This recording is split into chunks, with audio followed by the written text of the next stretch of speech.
Halo guys, what's up?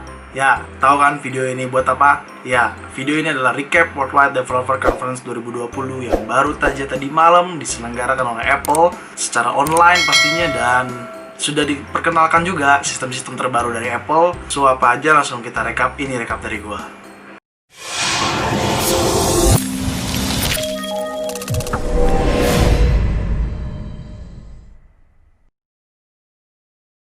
Oke, sebelum melanjutkan ke video, kalian subscribe dulu channel ini dan nyalakan loncengnya untuk mendapatkan notifikasi. Ya, oke. Paling pertama banget yang dibahas sama Apple adalah iOS 14. Ya, iOS 14 ini diperbarui banyak banget. Pertama itu adalah home screen. Ya, home screen yang diubah dengan tampilan yang baru dan lebih dinamis dan memudahkan pastinya. Dan ini pertama kalinya Apple merubah tampilan home screen sejak iPhone dirilis. Dan ini sungguh perubahan yang dilakukan oleh Apple ya pastinya. Dan home screen ini mendukung app library. Fitur ini dapat mengelompokkan semua aplikasi dengan tampilan yang mudah dan membuat kita sebagai pengguna tidak akan menemukan tampilan aplikasi dalam setiap halaman seperti sekarang ini. Nanti di iOS 14 sudah nggak ada tampilan kayak di sekarang ini, udah berubah adanya di app library gitu guys. Yang kedua yaitu adalah widget. Ya, widget itu didesain ulang agar lebih dapat menampilkan informasi yang lebih banyak, karena ini sangat benar-benar gue katakan widget ini merupakan perubahan yang lebih benar-benar mengutamakan informasi. Dan ini menurut gue sungguh bagus sih widget ini, dan terlebih widget ini bisa ada ditambahkan di home screen. Ya, dengan ukuran dan tata letak yang kita inginkan itu bisa kita atur sendiri lewat off screen, dan bisa kita atur sesuai kebutuhan kita. Oke, next yang ketiga, App Clips. Ya, App Clips adalah fitur baru yang menyertai App Store di iOS 14. Fitur ini dapat membantu kamu mendapatkan akses ke sebuah aplikasi. Ya, tanpa perlu menggunakan aplikasi secara lengkap. Misalkan kita mau belanja atau mau beli sesuatu yang menggunakan aplikasi dari App Store, dan ini dokumen filenya juga nggak terlalu besar-besar banget untuk diunduh. Dan pastinya App Clips ini gue nggak tahu ya akan ada terrealisasi di Indonesia atau hanya di Apple US saja, karena beberapa fitur yang kita ketahui ya, beberapa fitur iOS setiap update terbaru dan update besar pasti tidak ada yang kompatibel dengan region. Jadi kita nggak tahu nanti App Clips ada atau tidak di region Indonesia. Dan yang keempat lanjut adalah tampilan telepon atau panggilan yang lebih minimalis. Kalau sebelumnya kita dapat telepon langsung full layar penuh gitu, sekarang tidak, hanya ada UI-nya di bagian depan, di bagian atas saja pada saat panggilan telepon dibuat, dan lebih minimalis gitu loh. Dan ini benar-benar UI-nya sudah didesain muncul dari atas saja kayak gitu, seperti notification. Dan ya memang layaknya kayak gitu sih kalau ada panggilan telepon gitu, atau panggilan video atau apapun itu yang berhubungan dengan panggilan, dan itu lebih minimalis, nggak semuanya layar full gitu. Dan yang kelima adalah picture in picture. Ini dahsyat banget sih menurut gua. Fitur ini tuh bener-bener memberikan kita bisa chattingan atau bisa lagi ngetik atau lagi browsing, tapi kita itu tetap bisa sambil nonton video. Pastinya ke depannya pengembang aplikasi lainnya, developer lainnya pasti mengembangkan aplikasi-aplikasi, mungkin YouTube nanti bisa sambil nonton YouTube tapi bisa sambil balas chat kayak gitu. Dan ini kita bisa sambil buka Instagram atau bisa di picture in picture sambil video call. Ini keren banget sih di picture in picture. Dan ini pertama kalinya akhirnya Apple merilis picture in picture. Fitur ini tuh sangat ditunggu-tunggu banget, dan akhirnya dirilis juga di iOS 14. Keren.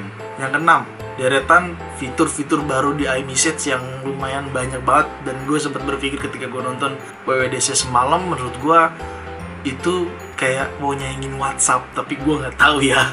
Karena memang fiturnya tuh benar-benar lengkap. Ada mode mention, ada mode pin conversation, ada group foto, ada inline replies, dan lain sebagainya, banyak banget gitu loh. Dan Apple juga mengembangkan lagi dan meningkatkan memoji dengan tambahan lagi yang banyak banget memojinya, pastinya memoji stiker, agar lebih bisa digunakan di iMessage lebih banyak lagi memojinya kayak gitu. Dan menurut gua ya ini benar-benar kayak mau nyaingin WhatsApp gitu loh, nyerempet nyaingin WhatsApp. Yang ketujuh Siri tampilannya dirubah juga, dimana kalau kita memanggil Hey Siri itu kan hanya full screen kayak gini tuh, langsung full screen kayak gini Hey Sirinya. Nah, kalau misalkan di iOS 14 itu hanya logo Siri aja di bawah, dan dia ditingkatkan juga secara pengetahuannya. Dan Siri juga yang menurut gue yang paling hebat, ketika kita manggil reminder atau apapun, dia bisa pakai in-capture juga loh. Jadi dia tinggal muncul gitu tapi tidak full screen gitu loh. Itu menurut gue keren banget sih, dan bisa mengirim pesan dengan rekaman suara lewat iMessage pastinya.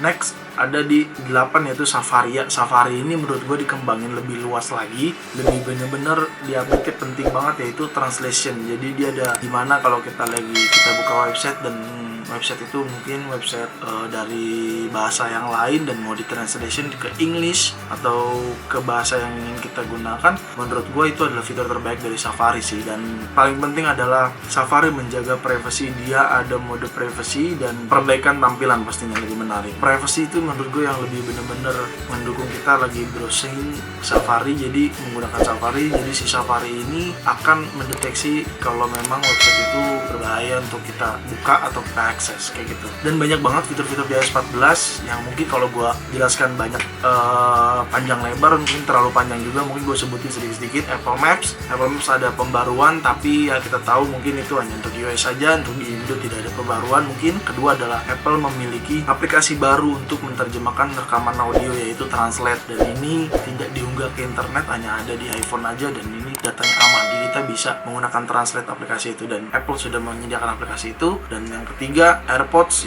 mendukung mode berpindah otomatis antar perangkat iOS, macOS, atau spatial audio untuk AirPods Pro pastinya. Dan yang kelima Digital Car Key, ini paling gila sih, buka kunci mobil BMW cuma lewat iPhone tuh keren banget, dan itu bisa diatur otoritas kendaraan sesuai kebutuhannya, dan kita bisa share juga kunci kita ke siapa, dan dikasih otoritasnya, hanya bisa membuka pintu tapi tidak bisa menjalankan, mungkin bisa kayak gitu, atau full access otoritasnya kayak gitu. Itu keren banget sih, tapi gue nggak tahu mobil apa aja yang didemokan nama Apple, hanya BMW yang pastinya seri terbaru dan yang terakhir adalah Find My. Nah, Find My ini menurut gue sebelumnya kan perangkat-perangkat Apple aja yang ada, tapi dia sekarang sudah bisa mendeteksi atau men-searching perangkat-perangkat di luar Apple yang sudah mendukung dengan teknologi Find My ini. Dan ini pastinya mendukung Find My Network Accessories Program ya. Jadi kalau misalkan hardware itu sudah mendukung, ya bisa dilacak juga di Find My, dan tentunya privasi pengguna dijaga dan tidak diunggah ke server.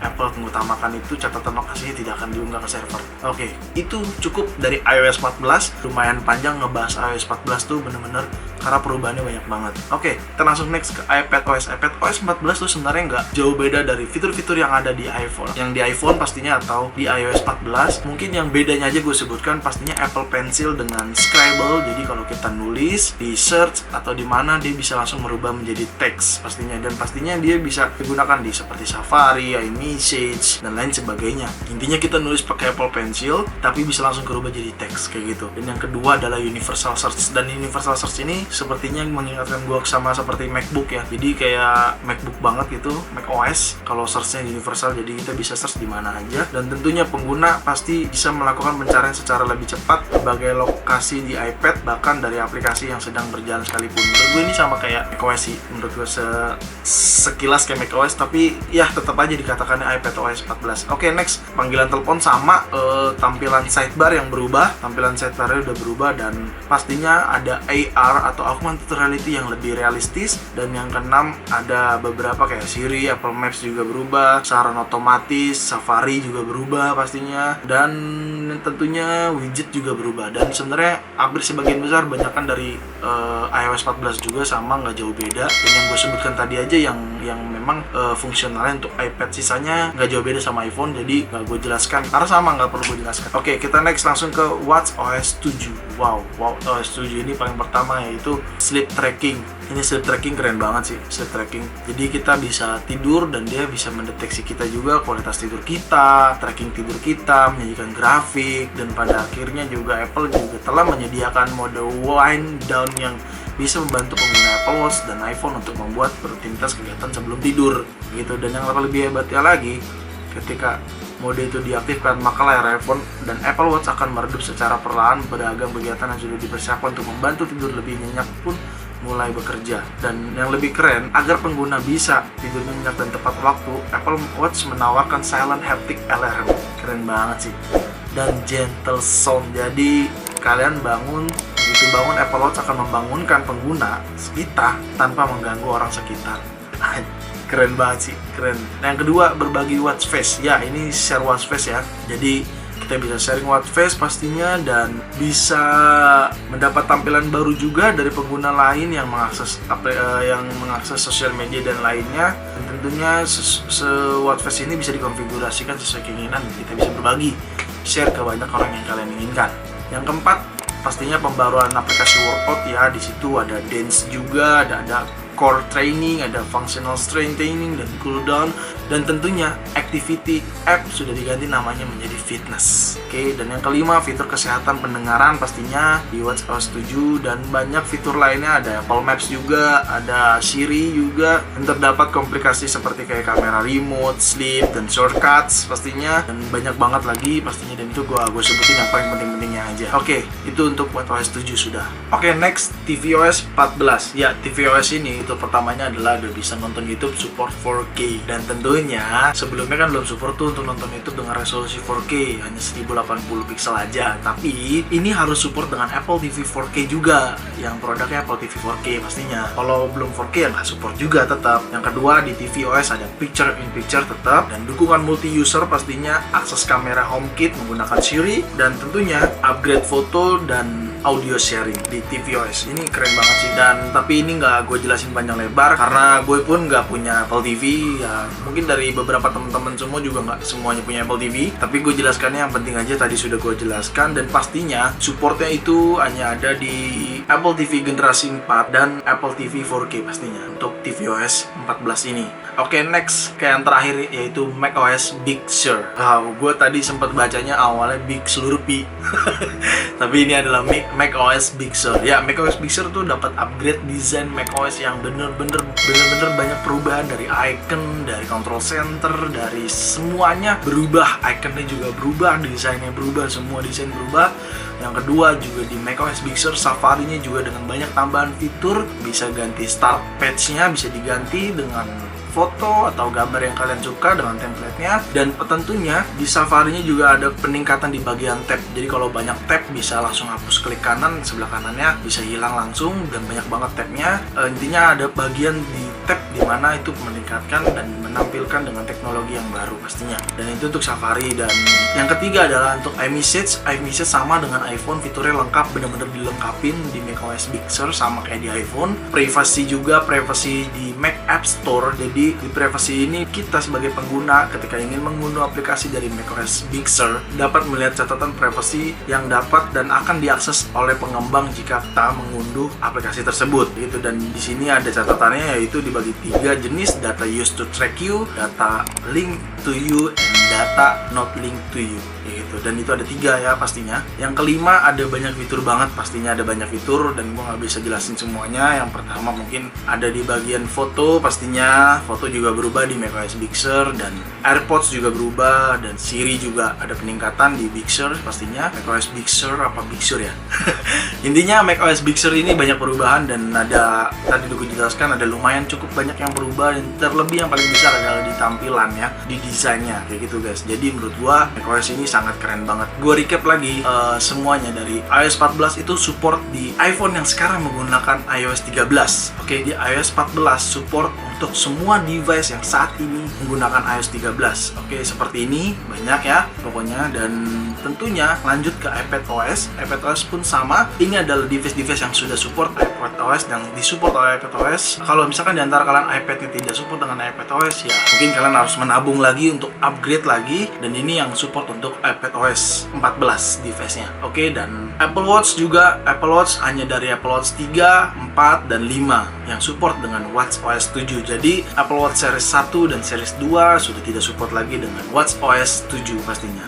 tvOS tadi udah gue jelaskan supportnya dari semua generasi Apple TV yang generasi 4 dan Apple TV generasi yang ada 4K-nya, Apple TV 4K gitu. Oke, gue recap semuanya sudah gue jelaskan dengan detail. Semoga kalian dapat pengetahuan luas. Dan satu catatan gue dari pesan gue, kalau misalnya di antara sekeliling kalian ada yang install iOS 14 beta, memang saat ini sudah bisa digunakan, tapi gue sarankan jangan digunakan ketika kalian tidak memiliki second iPhone atau hanya satu aja iPhone-nya. Jadi jangan digunakan karena untuk daily driver tiap hari itu sedikit rentan menurut gua karena masih tahap beta dan pastinya bugnya masih banyak dan tentunya belum terlalu smooth. Oke. Jadi Apple juga menginformasikan untuk tahap beta memang bisa dicoba sekarang, tapi untuk yang rilisnya nanti di coming this fall yang pastinya September dan pastinya itu dengan next generation iPhone gitu guys. Jadi kalau kalian ingin cobain versi beta mau iOS 14, iPadOS atau semuanya versi beta, pastikan kalian memiliki lebih dari satu iPhone karena gue nggak sarankan untuk daily driver kalian gitu guys. Oke, segitu dulu dari gue recap Worldwide Developer Conference 2020 ini. Semoga kalian dapat informasi yang luas dan pastinya jangan lupa like video ini dan share video ini ke sosial media kalian, ke grup WhatsApp, grup keluarga, grup Facebook, grup Instagram, apapun grup itu kalian share aja dan pastikan kalian sudah subscribe channel ini agar selalu termotivasi untuk buat video guys. So, see you next video. Bye bye.